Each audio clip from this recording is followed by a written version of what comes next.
And I have an issue with the recording because I cannot download the recording file because it's too big on my laptop. My laptop starts to heat up. I'm hoping I can change my laptop soon. And then when I went to the office to download the recordings, they don't appear on my desktop. They only appear because I'm recording on the computer. Anyways, I'll figure something out. Maybe I'll take my laptop to the office and see if I can do this. So I'm recording now, and I'm going to share my screen.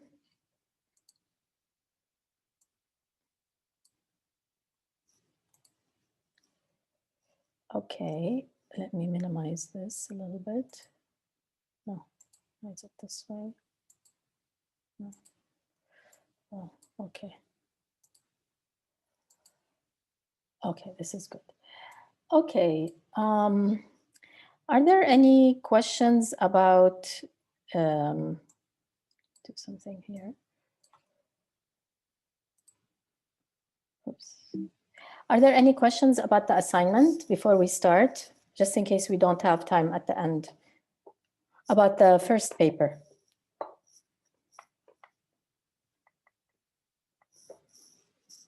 Yes, Melody? Hi, Doctor. Yes, Doctor, I just have a question. Do we have to write an introduction or just we have to go straight to the point? Like I think go straight to the point, but it's actually a good idea for you to make it, to have what's called a thesis statement in your first paragraph.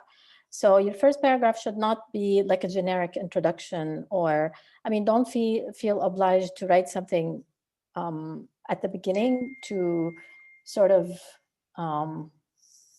to get your reader ready for, I mean, you can get straight to the point, but make sure in your first paragraph to have a thesis statement, meaning one or two sentences in which you make it clear to the reader what your paper is about.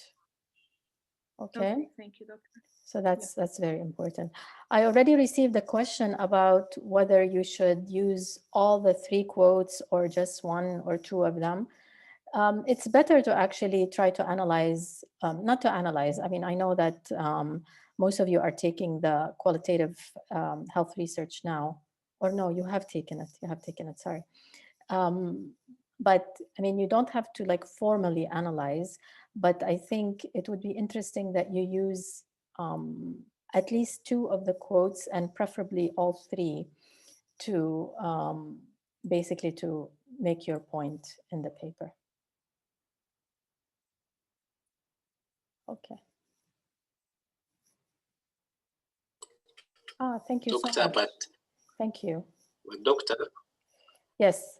Yes, go ahead. Also, giving a brief introduction is also okay? You can give a brief introduction, but remember the paper is 3 pages. So your introduction should really be like a third or maximum half a page, maximum, including your thesis statement, and then get to the point immediately. Yeah. Okay. Okay, Doctor, it's okay. Okay, great. Okay, let's see, do we have more people? Where are the participants? We still have 8. I wonder what's going on. Is there really an internet problem in the country? Yes. Yes. It's a big okay, problem. Okay. I should send, well, I'm glad I'm recording. I should send everyone my phone number. I'll send it in an email.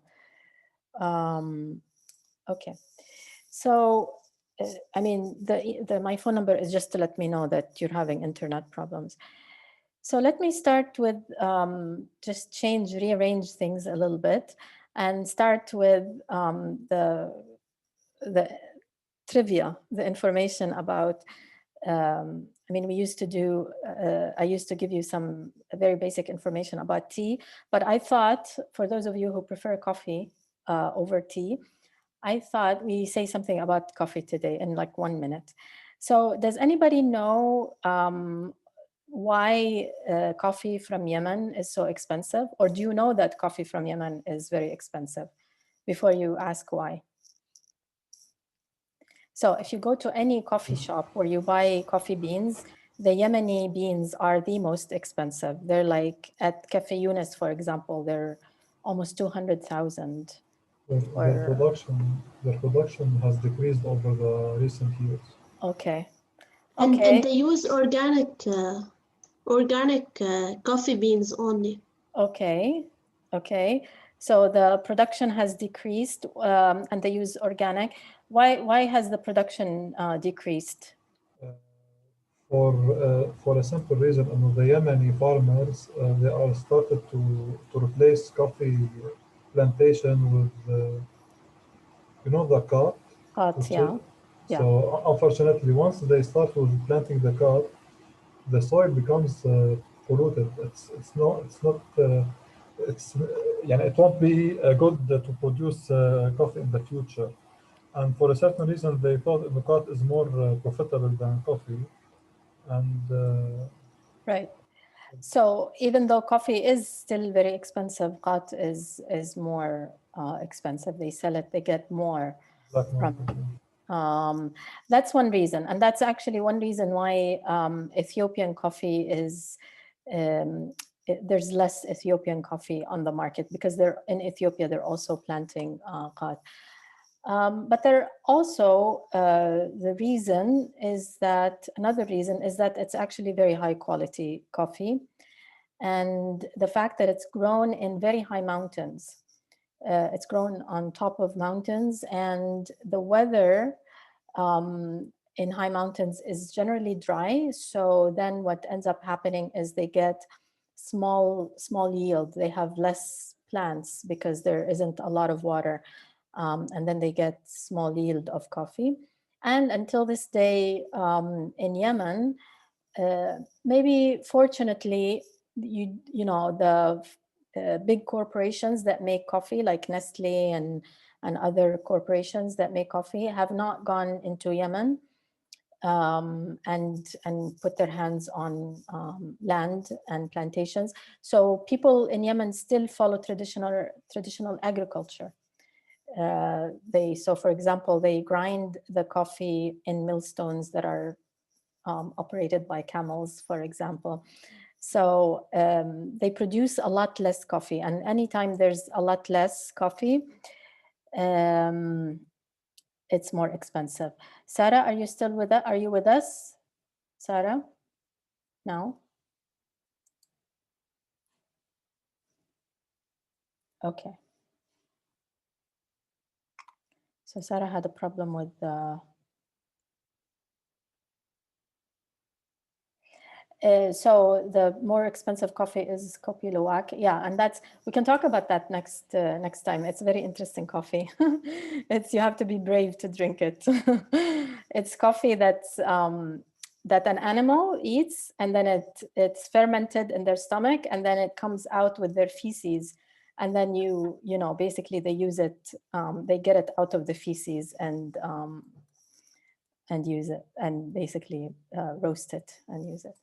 Okay, so enough about coffee. Maybe we'll go back to tea next time.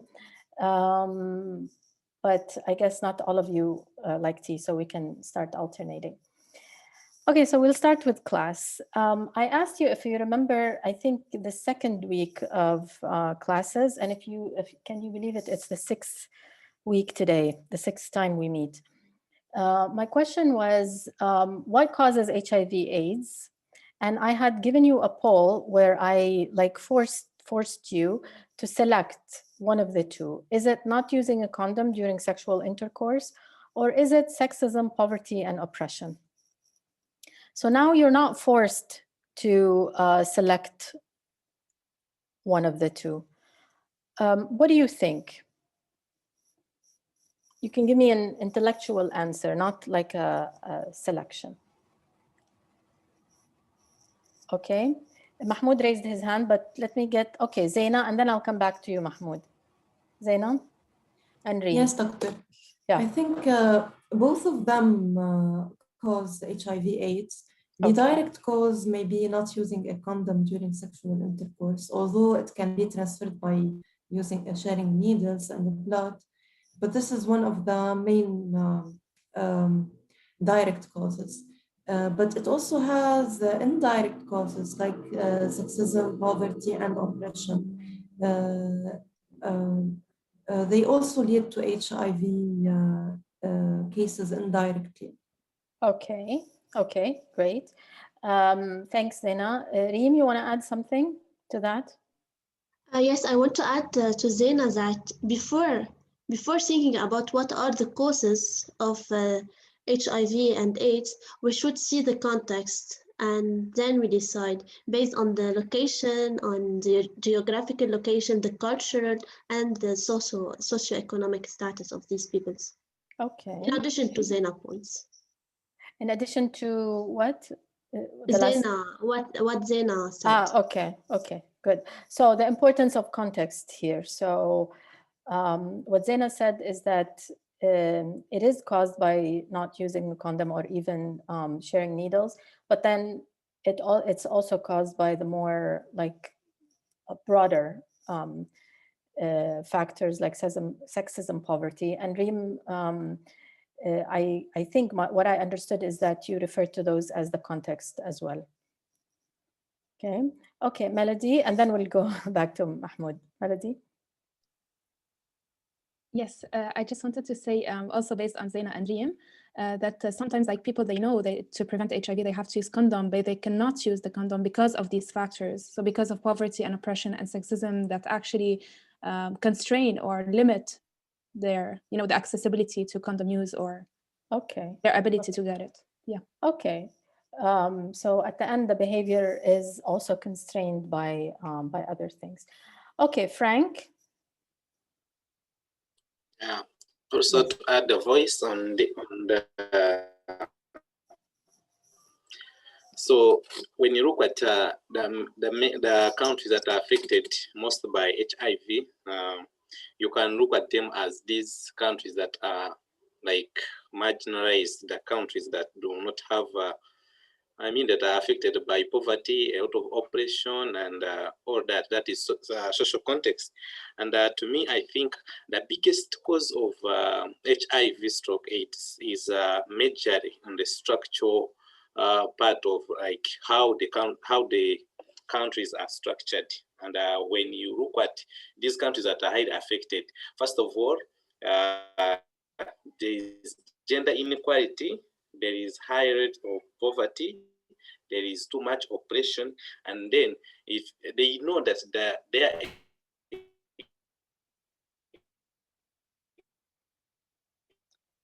you broke the using condoms and are not okay. Frank, you broke out. Choose to use a condom, go for sex. For example, that's why we have. You can't hear me? You broke out a little bit, but I got your point. Go ahead. Go ahead. I was talking about, for example, like the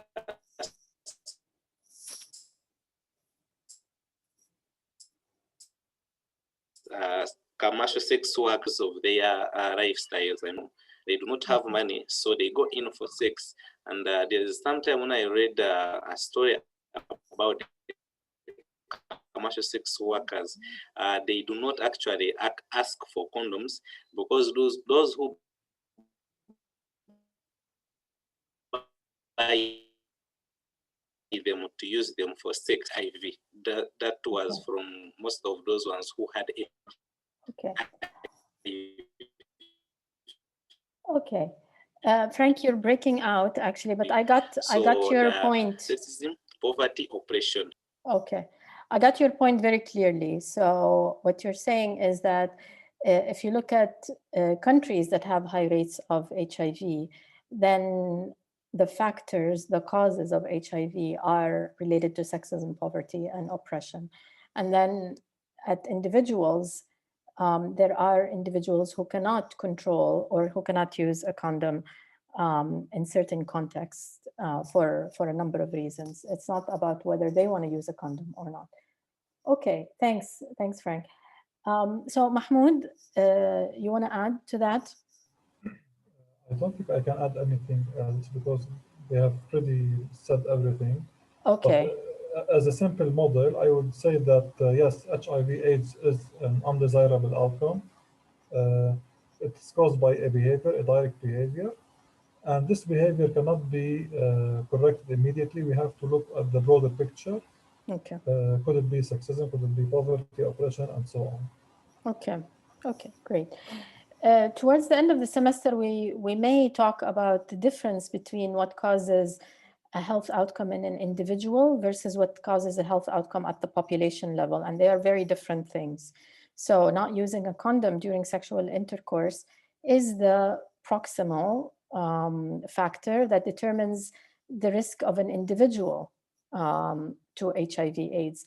However, if you want to try to understand the rates, why are there differences in rates of HIV, then we need to look at other more population level factors. In epidemiology, in social epidemiology, this is called the type 3 error, meaning we really need to ask the correct question at the level, at the unit of analysis, rather than we cannot ask an individual level question if we're looking for something at the population level. But we'll talk about this. This is a sort of like a complex idea, the whole idea of type 3 error. So based on what all your answers combined, basically we are acknowledging that HIV/AIDS is caused by both individual behavior and by society. I mean, the characteristics of society. If we think about how much poverty there is in society, how much sexism. I mean, when we talk about sexism also, we need to keep in mind that shortly after the HIV epidemic began, where at the beginning HIV was associated with homosexuality, with MSM, shortly after, HIV started to increase among heterosexual women who live in poverty. So that's why sexism, in addition to poverty and other structural factors, is really important to look at. Mahmoud, you have a question? I thought my hand was up. Then I Okay, realized okay. it was Frank. Okay. So Okay. I lowered my hand. Frank, your hand is up. I thought it was my hand. Yeah, okay. Okay, so another way of talking about individual behavior and society is the language. I'll come back to this. Is the language that you read in this, I admit, complex article by, it's an article on agency and structure. So basically, what we mean by individual behavior is individual agency. Agency meaning how much agentic capabilities an individual has over their life and over their ability to control their behavior. I have a definition for agency in a minute. And then when we talk about sexism, oppression, and poverty, we're talking about societal factors, but we're also talking about social structure. So these are like more sociological terms, or terms that are used more in sociological writings, the agency versus structure. And as if you've gathered in this article, there's a huge debate in sociology on agency versus structure, agency in structure, agency and structure, that some sociologists have spent their lives writing about. So if we think about, using a condom during sexual intercourse as agency, if we think about poverty and sexism as structure, and that there's an interplay between the two in determining basically behavior and health outcomes, then we are talking about the interplay between agency and structure. But let's think about a few other examples other than HIV/AIDS, where things might be a bit, a little bit either leaning towards agency versus leaning towards structure. If I tell you lead poisoning in childhood, when a 2 or 3 year old baby, infant, toddler, has high levels of lead in their blood, Or when we're talking about school dropout, which has implications for engaging in delinquent behavior, smoking, alcohol use, basically other social outcomes. Smoking, hypertension, car accidents even, or injury due to car accidents, cardiovascular disease, and of course what we are all, preoccupied with nowadays, which is COVID. Which one of these you would place much closer to agency, and which ones you would place much closer to structure?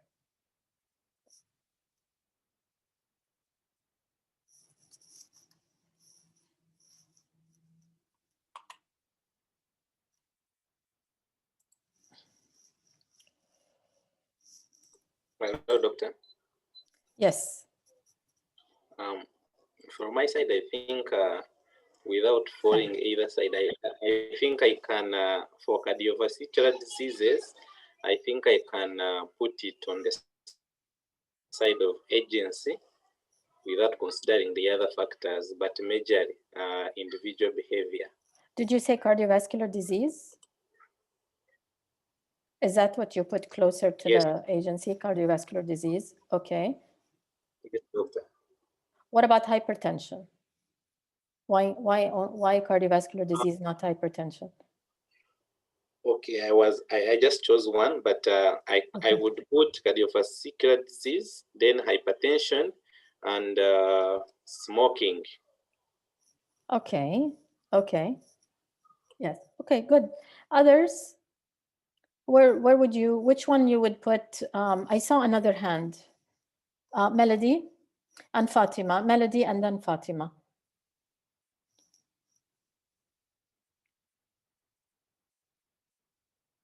Where's Melody? Yes, Doctor, Yes. I just wanted to reflect on what, yes, can you hear me? Yes. Yes, on what Frank just said about cardiovascular disease. Just because my thesis is about cardiovascular disease, I would say it's more about structural and not behavioral.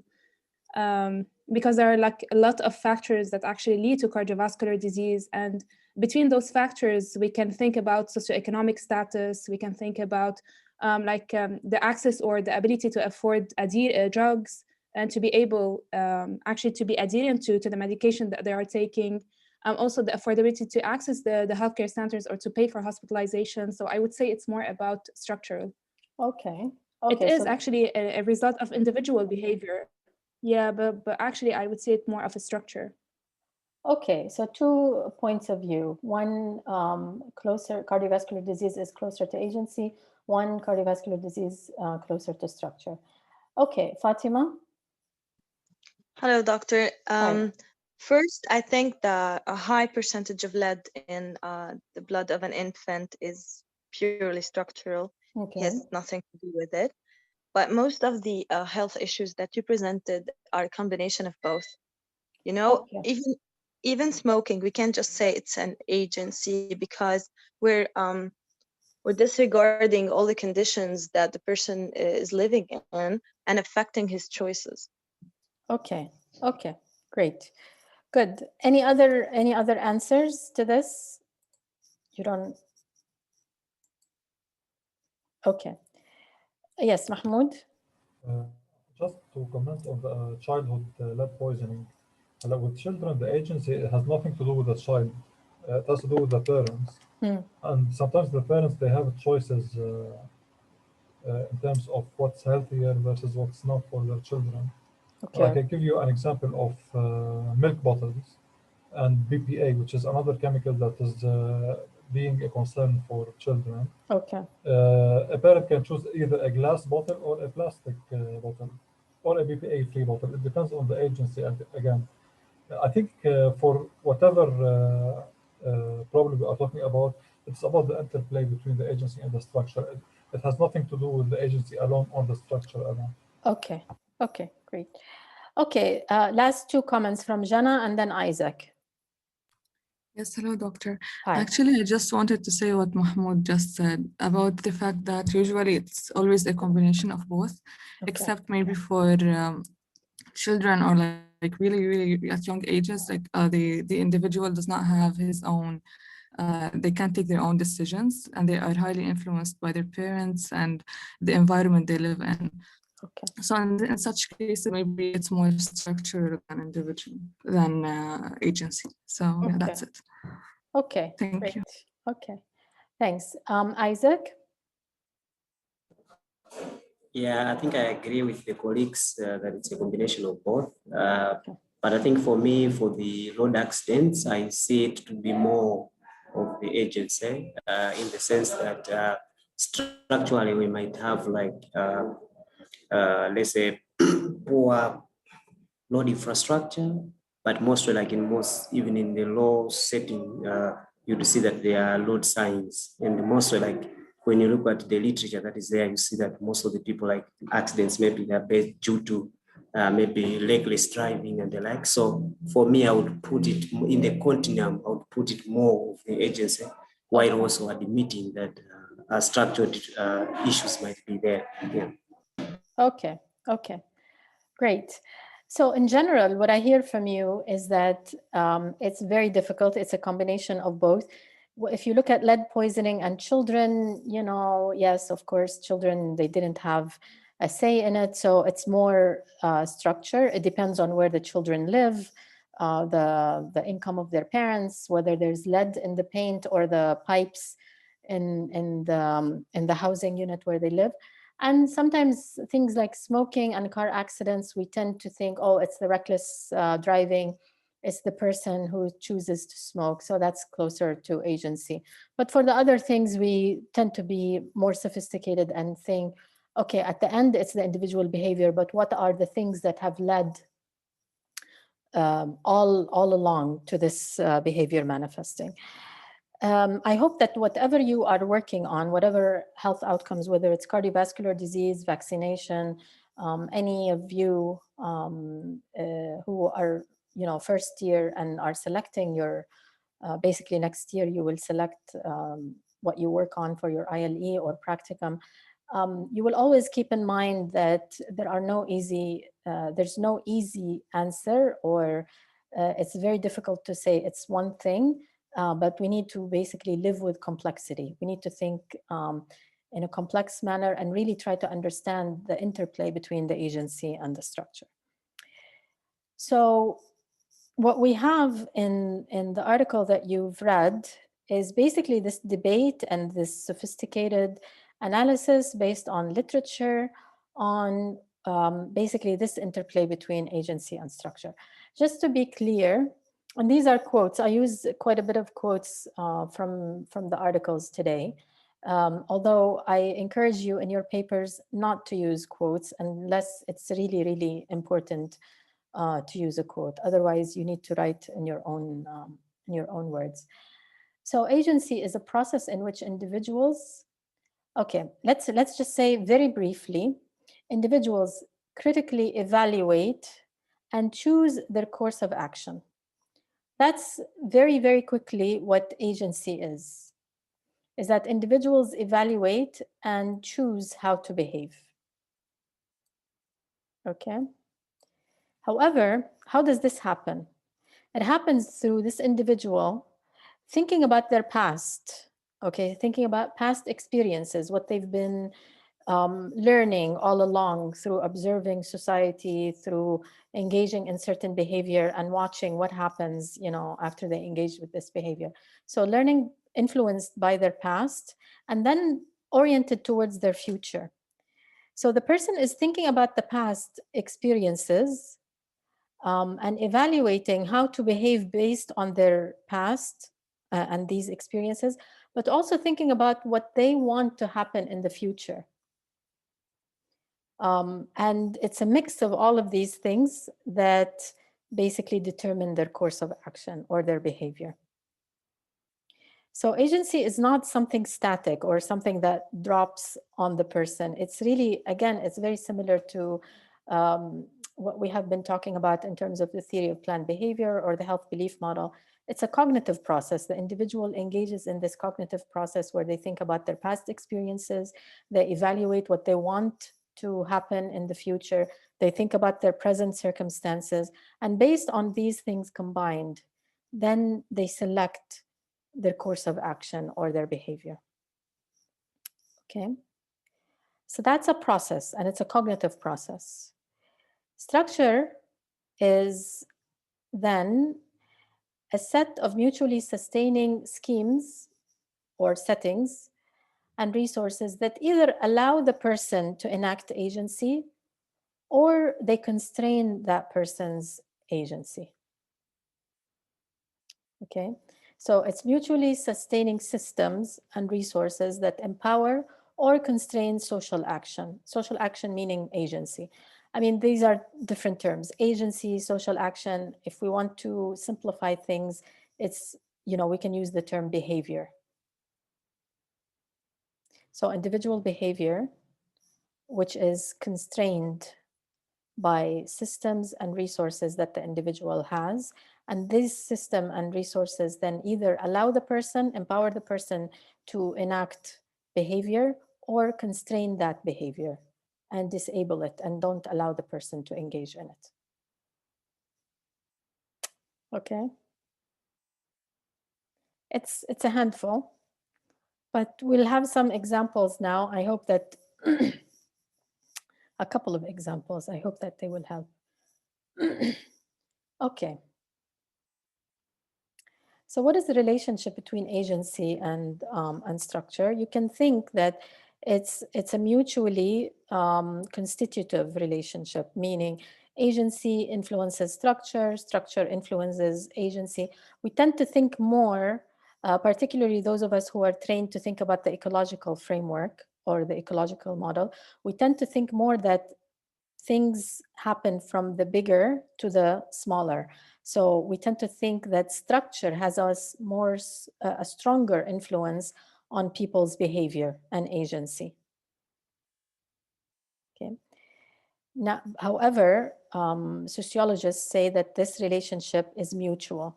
It's not that structure only influences individual behavior. Well, individuals, the collective of individuals, if they behave collectively in a certain way, they can also influence structure. They can make changes in the structure as well. I mean, a simple example that I always give is that if you think about like California in the United States, which is one of the states that has the lowest rates of smoking in the world. Okay, like in the 1970s and 1980s, the rates of smoking were high in California. So there were structural changes, such as what Lebanon is doing right now, or at least some of our colleagues are really fighting and working very hard to do now, is to change the structure in terms of, you know, preventing smoking indoors, increasing taxes on tobacco, putting in all of these structural constraints in order to influence people's life choices, in order to influence the lifestyle of smoking. Okay, so this is what's happening in Lebanon now. It has actually happened in a place like California maybe 40 years ago. We're a little bit behind, but it happened 40 years ago. These structural changes, in fact, reduced smoking rates in California.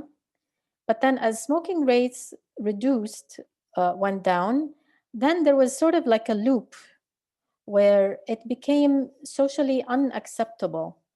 You started to have this social structure or these social norms where smoking became unacceptable in public, to the point where people are not allowed to smoke in parks, people are not allowed to smoke in front of restaurants, to the point where people, if somebody is driving their own car and they have a child with them in the car and they are smoking in the car, they can be stopped and fined in their own car, their personal property, because they have a child with them. So here, the fact that rates of smoking have dropped a lot in this one context made it much easier to have more and more stricter policies and structure. Okay, so that's one way of thinking about the relationship between agency and structure, that there's this mutual relationship. It's not only that structure influences agency, agency also can affect or can have an impact on structure. Of course, you would think that, I mean, generally, and I do myself, believe that structure is the more powerful factor here. Structure influences people's lives a lot more than people's lives influence structure. Okay. Yes. Okay. Yes, go ahead. I came across studies that they are doing like prediction models Yeah. for the agency based on the structural characteristics or circumstances. And I found it like really strange that one of the researchers, she was saying that they are able to predict an alcohol identity or an alcoholic agency for a teenage based on analysis of hundreds of cases. So what do you think about building a prediction model for an identity or an agency based on structural circumstances?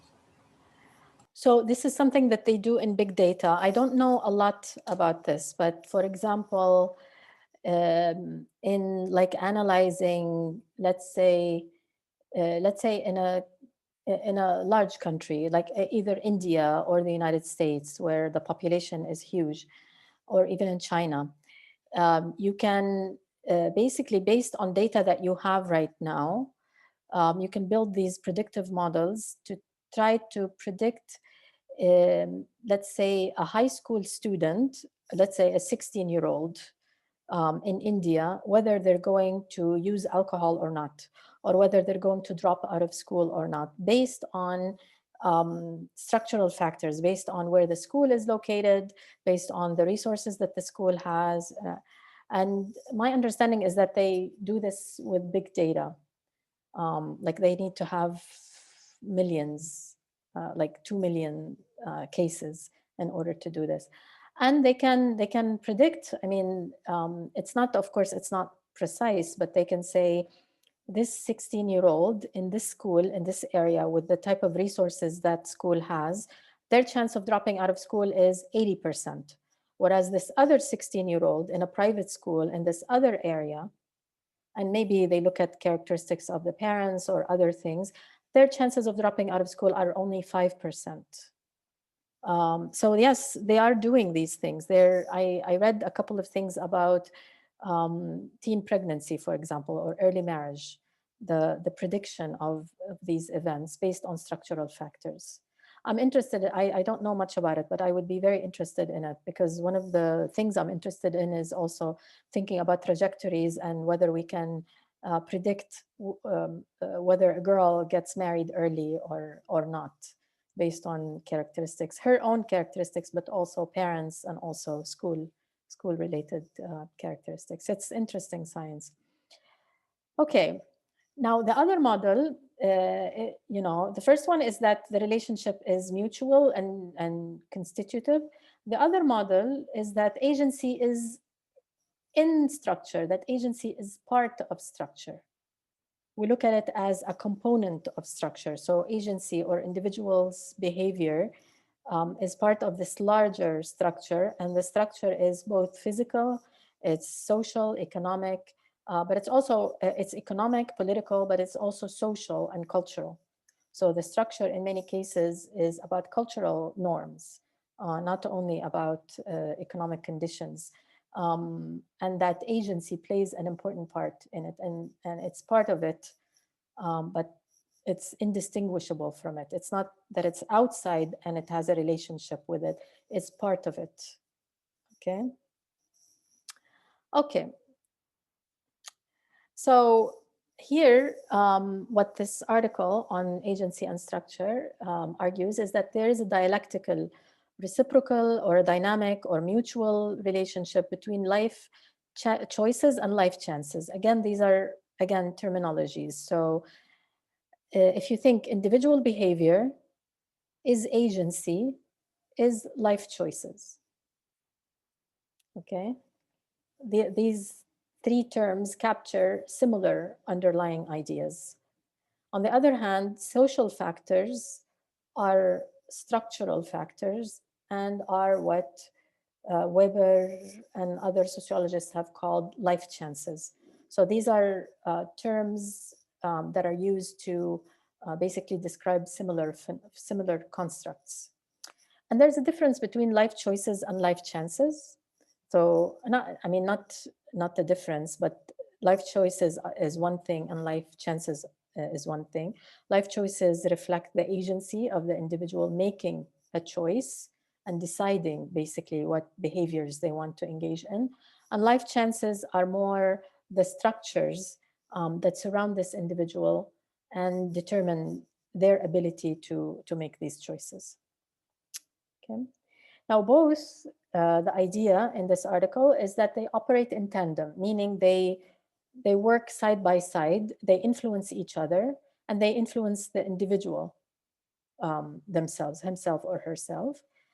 And then this interaction, this influence between the agency and the structure and the interaction and its impact on the individual then will determine what's called the distinctive lifestyle. Thinking like in a simple way, it's a lifestyle of individual. We tend to say this person, like smoking is a lifestyle behavior. It's an individual behavior, it's a lifestyle behavior. But lifestyle, as you've read in this article, is not only an individual behavior. Lifestyle is also a group behavior.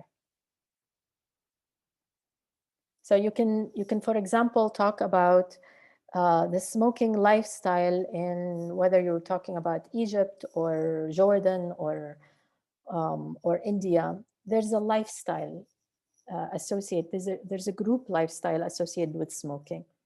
Whether smoking is socially acceptable or not, whether the type of smoking that people consume. So, for example, in our region, we have argila. In India, there's something called bidi or bidi, I think. In Yemen, there's qat. It's not just tobacco, of course. It's a sedative. Qat is sedative. So these are what we can call group lifestyle behaviors. Okay. And then again, the idea is that the structure either constrains or enables this lifestyle.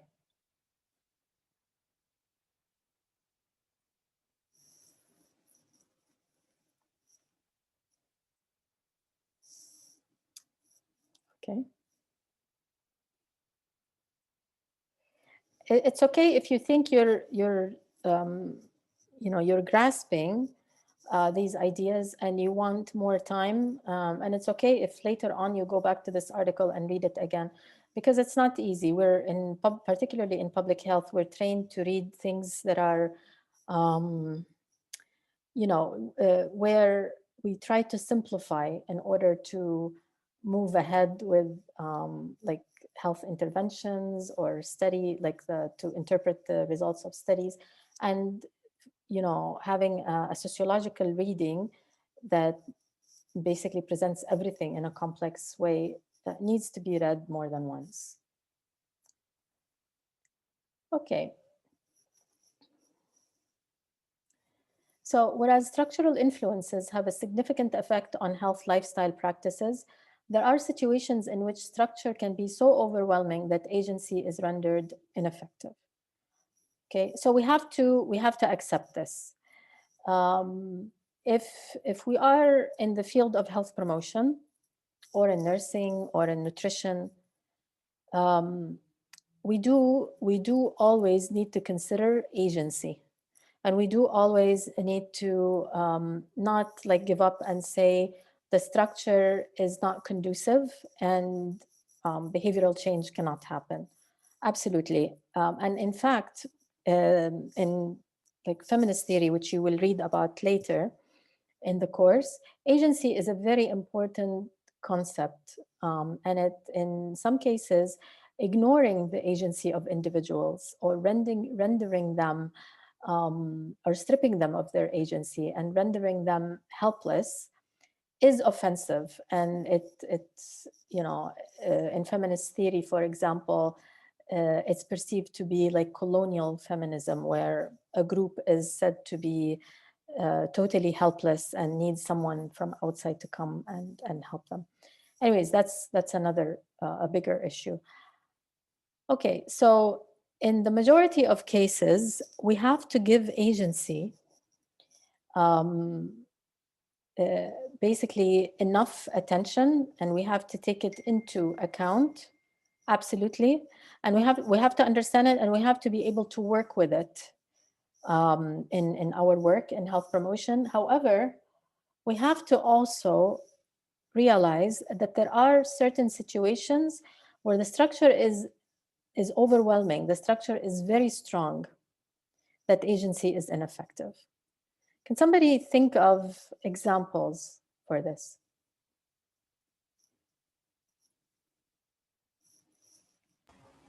I would say, sorry, I did not raise my hand. So go ahead, and then it's Reem and Melody. Go ahead, Mahmoud. Sorry for those who raised their hands.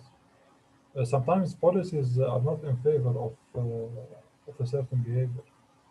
Like, I would say, for example, vending machines in university campuses.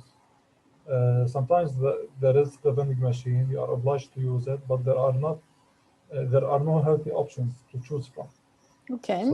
So this is a structure where it strongly influences the choices of the individual. They are out of choices simply. Okay. So sometimes the choices are not there. And, you know, the example that you gave about vending machines on campus, there are also, let's say, if we talk about the United States, there are whole neighborhoods that don't have stores that sell fresh fruits and vegetables. So the structure itself, so even if the person wants to eat healthy food, there isn't healthy food available for them. Okay, I saw Reem and then Melody and Sarah and Isaac. So let's start with Reem and then Melody and then Sarah and Isaac. Personally, when I was reading the article and I saw this sentence, I remembered the article we discussed like 2 weeks ago about the women and their smoking behavior. And I remember that all these women knew that smoking is bad for their health, but they were not able to stop because the structure and the environment that surround them was not helping them. And the stress and the poverty were all hindering them from stopping smoking. Okay, so the structure here is overwhelming, that the agency becomes, we can say that the agency becomes muted in a sense. Okay, Melody? Yes, I would. Also, there's an example that just came to my mind is like when nutritionists actually they recommend to do, for example, physical activity and walk outside or walk outdoors, but actually we don't have like good public places just to walk, you know, or they are not safe places. So just this example. Right. Yes. Although Lebanon is better than other places, there's a corniche, there's some, you know, but you know, maybe some people cannot access these spaces, so the structure is not there to promote, to help the person engage in this behavior. Okay, Antoine, let's go to Antoine and then Sarah and Isaac, if you don't mind. So I can think of an example, blood diamonds, diamond mining in Africa. Okay. I don't know how relevant it is, but maybe it's because of the poverty and the low socioeconomic status and the living conditions. So the population is actually forced to work in diamond mines, as well as like being abducted, and so they're basically forced, even if they don't want to, they have to do that. Right. Okay. This is a good example. I actually there's a movie called Blood Diamonds. It's not the Hollywood movie. It's a documentary that I recommend highly to everyone.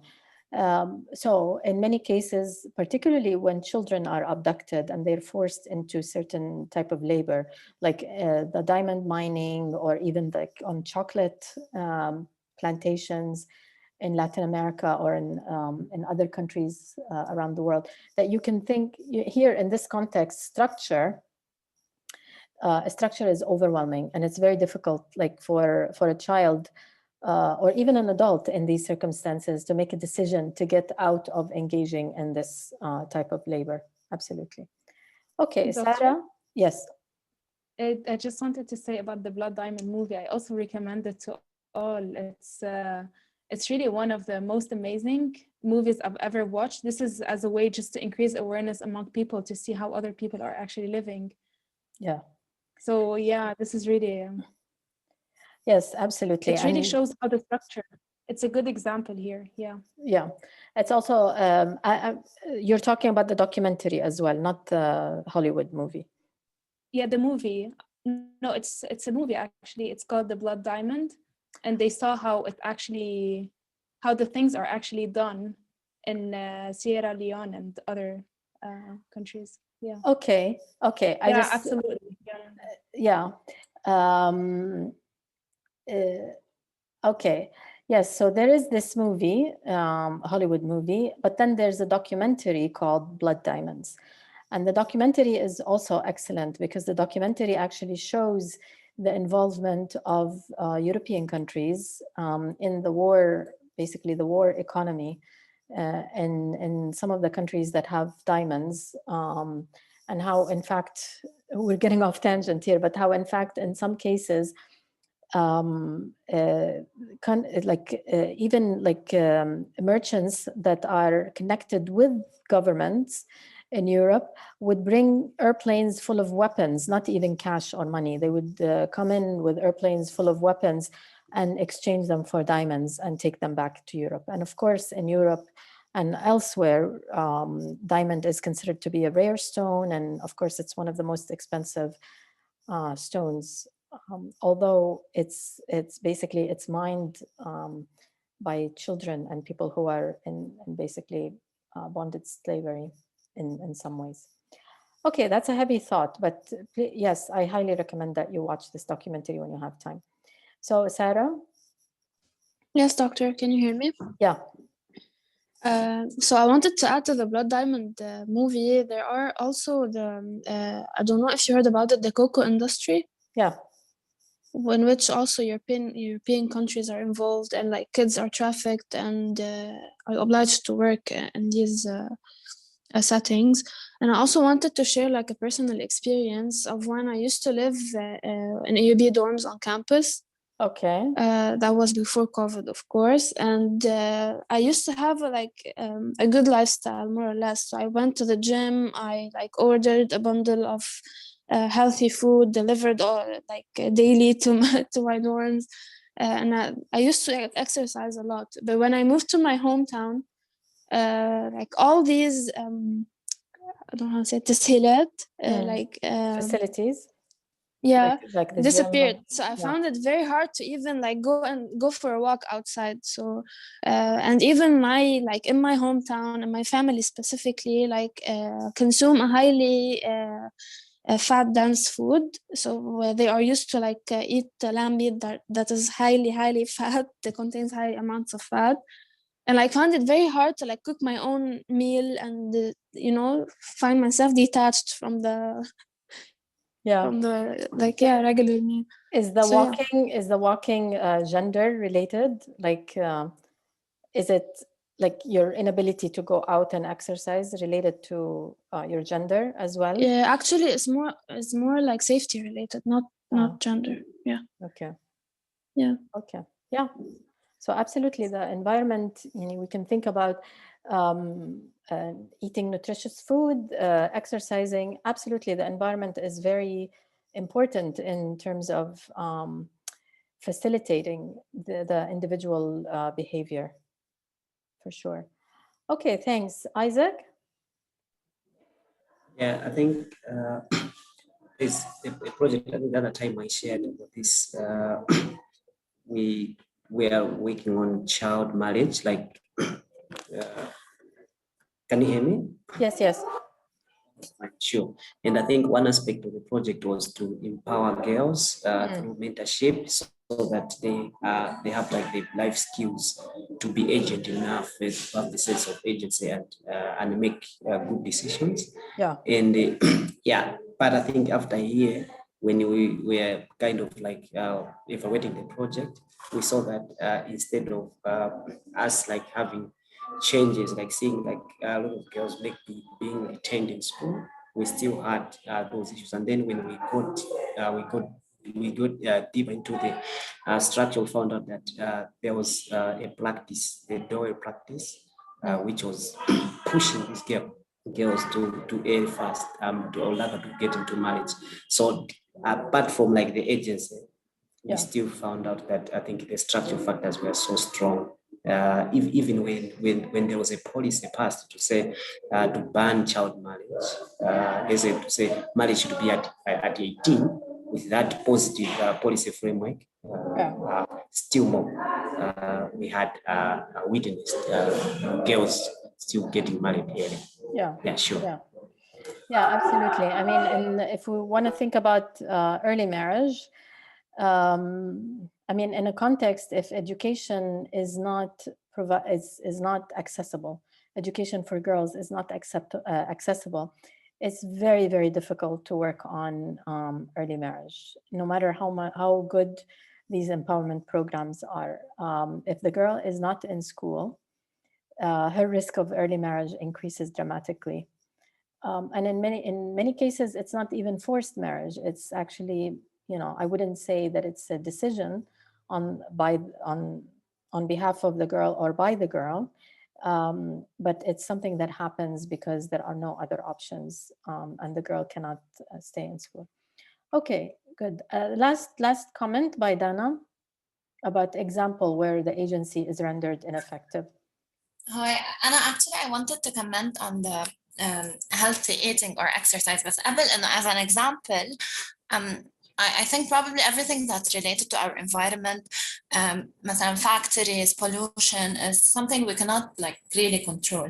But Anna, I just because nutrition and exercise is close to my heart, I think, of course, there are environments that favor or maybe facilitate you eating healthier or exercising. Yet, if someone really wants to do it, he or she can exercise or eat healthy, even if we're not in the best environment that helps us do so. I don't think this is structural, unless we want to just throw it away from our own responsibility.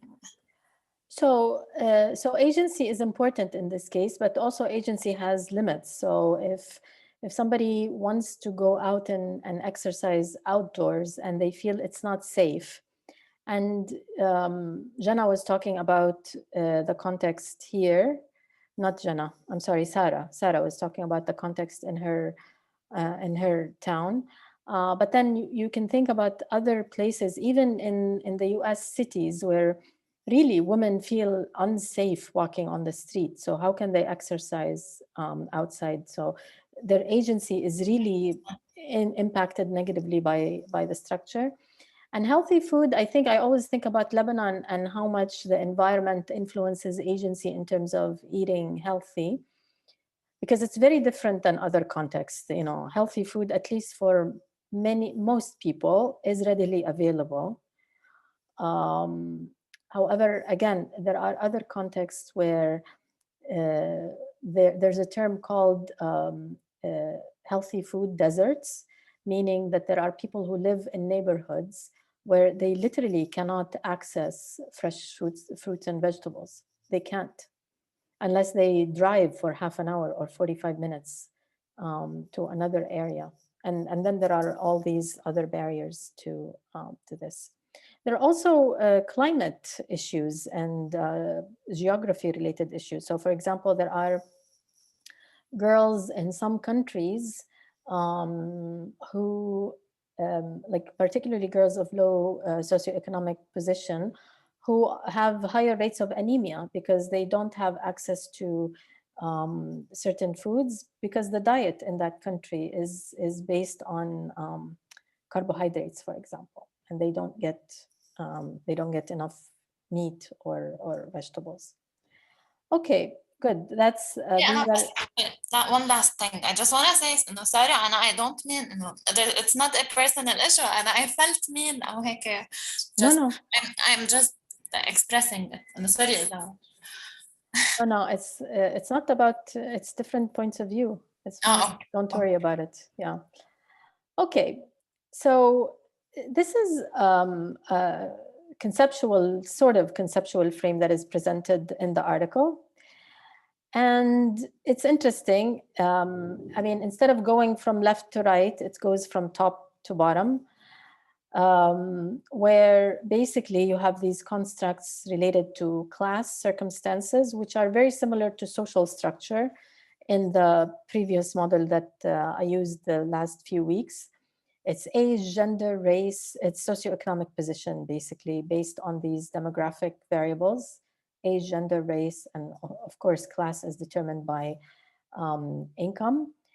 There's also this factor related to socialization experience, which is somewhat related to social norms. Social norms in some of the other theories, the theory of planned behavior, it's about socialization and about what is acceptable in a certain social context.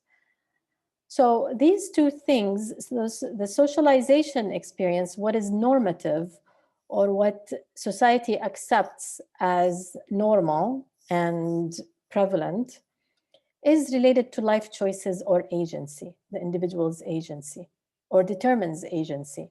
So in general, people behave in ways that are socially acceptable.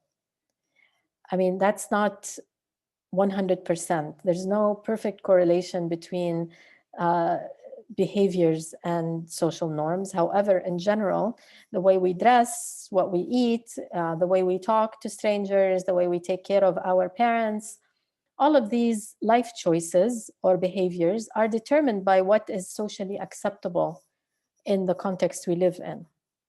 So, for example, related to the way we take care of our parents or grandparents, there are strong social norms in different countries around the world. You know, in Lebanon, there are social norms. In Denmark, there are social norms. In Latin America, in African countries, there are social norms. And in general, most people behave or treat their parents or take care of their parents according to what is socially acceptable. Okay, even if sometimes this puts pressure on them, on their careers, on their lives as well. But they have to, you know, their life choices have to abide by the social norms. Okay, on the other hand, here, the social circumstances, which are related to the person's age, gender, race, and income, influence their life chances. It's a structural influence. The quality of the education the person gets, how much education they get, the quality of the education they get, the type of jobs they get, the incomes they get.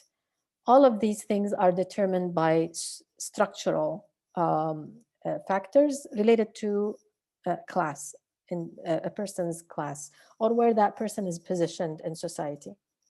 And these two things, we've talked about this before, and habitus is a difficult concept to grasp, but habitus is, in a nutshell, it's a space, or it's a location or enough room or space around an individual that is determined by both their own agency, but at the same time, it's also determined by the structure in which they live. Okay. Okay, so the sociologist who wrote about habitus a lot is very difficult to read, particularly because he's French and he writes in French. And then if you read the translation in English, there's also the translation problem issue. So it's really difficult. But I thought we can simplify things a little bit by looking at what habitus is. It's an important concept, really. It's a lot more sophisticated than the ecological model. And in habitus, what we have are the ability within this space, the ability to make decisions or to take choices, to make choices. Okay? So within this space, there are different things that we can choose. And then outside this space, there are other choices, but they are outside the habitus. They're outside the confines of the structure that we are in, that we live in. Okay? So then if this is me and I have this habitus, you know, I don't have infinite choices in life, but I do have choices. And I do have choices that are acceptable in the society I live in, that are available in the context I live in.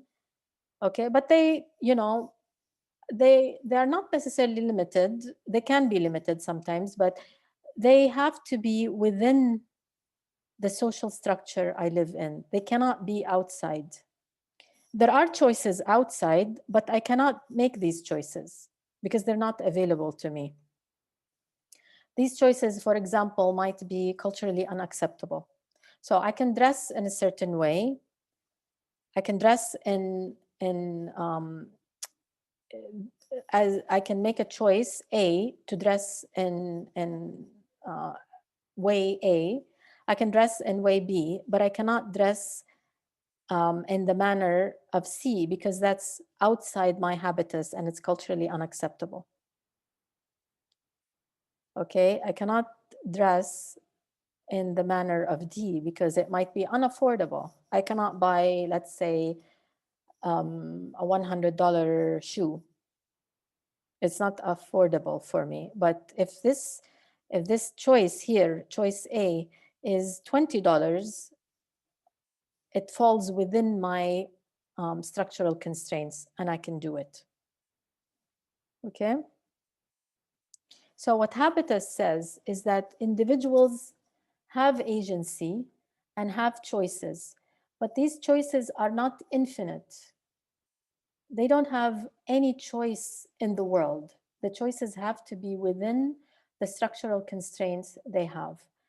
Then there are other choices, but these choices are outside the structural constraints that the individual has, and therefore it is rare that a person would make choice C or choice D if it's outside the structure in which they are.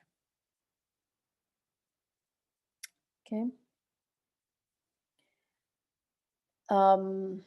Let me simplify it a little bit, and then if you have questions, we can, okay, so the point here, I missed one slide. The point here is that I have choices A and B and C and D. I cannot select C or D because that's outside my structure. However, I can select either A or B. And here, then the person can select B. That's the agency I have, is either A or B. That's the limit of my agency. Let's see if this example is what I'm thinking of. Ah, okay. So if you're hungry. So let's say this is choice A and this is choice B. You see my flashlight, choice B. This is choice C and this is choice D. Cereal, it's a muesli, yes, cereal. Okay, so this blue box is my habitus. This is a very simple example. I'm sorry if it offends you if I use very simple examples, but also because it's related to nutrition. So this is, the blue lines are my habitus. Let me see if I can remove this. Okay, this is my habitus. And the question is, what do I want to have for breakfast? There are 4 choices. There's a choice where it's, this is a pork bun, for example. It's Chinese food. Okay, there's the choice of muesli cereal, for example. Oops. and there's man'usha, and there's a Lebanese sandwich. Okay, now this option C, which is a pork bun, whether it's not available because I live in Lebanon, or whether for cultural reasons or religious reasons it has pork, or it's too strange for me because they eat it in China, we're not used to it here. This is outside my habitus. I don't select it because it's unavailable, let's say. The muesli or the cereal, in many cases, I can argue that it's unaffordable nowadays. In some cases, let's say this is soy milk and this is muesli. Like soy milk is like more, it's like 30,000 now, and muesli is, I don't know how much. Okay, so this is unaffordable, this is unavailable, this option is unavailable or culturally not acceptable. But then it's not like I'm only left with one choice. I have two choices and I can select one of them. So this is my habitus, and these are the choices I have within my habitus. I select one of them. I cannot select the pork bun or the muesli and soy milk.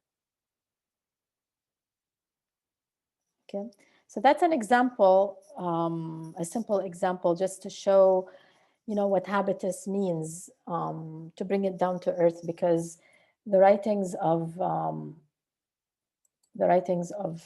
Bordeaux are really complex, and I wouldn't use his language basically to explain further. So for the nutrition people, whether you're in public health nutrition or even if you are in HPCH, when you're working, whether at the population, at the group level, like in schools and hospitals, or even in a clinic setting with individuals, you need to recognize that the individual has a habitus. You cannot basically recommend that someone have cereal or muesli and soy milk for breakfast. You need to work within their habitus. Okay. I hope I think if Bordeaux saw this example, he would like turn in his grave, because he's he's a very complex sociologist. Anyways, okay, so then what happens, I need to move this. What happens is that it's this habitus that determines individual health behaviors. And then it's the individual health behaviors of I don't know, like in Lebanon, 6 million people, a population of 6 million. The health behaviors of this 6 million then would determine what's called the healthy lifestyle. What is acceptable, what people eat for breakfast, where people can exercise, if people can smoke or not. The individual behaviors can then formulate or shape what is considered to be a healthy lifestyle in Lebanon. And then there's the feedback loop where the healthy lifestyle then can influence habitus. Okay? As well. So habitus, for example, is not static. Habitus can expand, it can get smaller, it can change in shape depending on the pressure that it receives from the health lifestyle.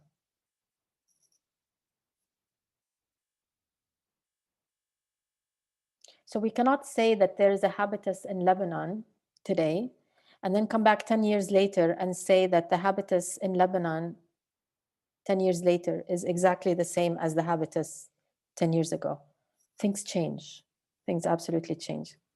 If you cannot exercise, let's say in shorts, in 1970 in one country, maybe in 2020, women can exercise in shorts. The structural constraints can change over time. Sometimes, maybe women could exercise in shorts in 1970, but now they cannot exercise in shorts in 2021. Maybe 20 years ago in Lebanon, or I would say maybe immediately after the end of the Civil War or during the Civil War, people couldn't import cereal and You know, we never had muesli or cereal in our breakfast, but now people, you know, habitus is changing. So these products have become part of breakfast food, maybe. Okay. So again, a silly example, it's not silly, but a simple example just to show that habitus actually changes. So for example, in 2005, I don't know if this example applies now, but in 2005, it was almost impossible to go to a place in all of Beirut that is smoke-free. Okay. Now in 2020, before COVID, there were many options. You could go to, I would say maybe 10 coffee shops or restaurants that are smoke-free. So habitus changes, the choices that individuals have change. And that change is in part due to structural factors, but also it's in part due to this feedback loop where the healthy lifestyle based on people's health behaviors then goes back and changes the shape of habitus and provides more options for people. Okay.